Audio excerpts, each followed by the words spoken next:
तुम्हाला घेऊन जाते. इकॉनॉमिक्स असंच असतं. इकॉनॉमिक्सला करायचं आहे ना, मध्ये विचारू शकता कशा अंतर्गत त्यांनी पर्यटनासाठी प्रकल्प उद्घाटन केले, कोणतं आहे हा इल्या भारताचं प्रत्येक क्षेत्रामध्ये असणारं स्थान. मग तुम्हाला जोड्या लावा तयार होऊ शकतात. पर्यटनामध्ये इतकं स्थान तुम्हाला याच्यामध्ये बघा, त्यामध्ये टुरिझम मध्ये भारताचं हे स्थान आले. तर आता 24 मध्ये हा 39व्या स्थानी आलेला आहे, समावेश झालेला आहे. 50 देशामध्ये भारत 11व्या स्थानी आहे, म्हणजे चांगल्या पद्धतीचं आलेलं स्थान. हा एक स्वतः डेव्हलप करतो आणि इतर देशांना जे पुरवतो आपण, हे त्यामधलं आलेलं आहे. म्हणजेच काय, क्षेत्रामध्ये तो सर्व्हिस. म्हणजेच काय, शेतीमध्ये आज उगवल्या गेलं, प्राथमिक क्षेत्रामध्ये आलं, त्यातून दुसऱ्या ठिकाणी स्थलांतर होतं म्हणजे त्याला पोहोचवलं जातं, तिसरं क्षेत्र आलं, सेवा क्षेत्रामध्ये आलेलं आहे.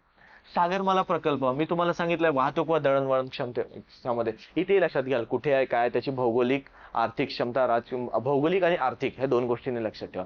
म्हणजे त्यांचा कुठल्या समुद्र महासागरावरती उभं करण्यात येत आहे, कुठल्या राज्यामध्ये आहे, कशा पद्धतीने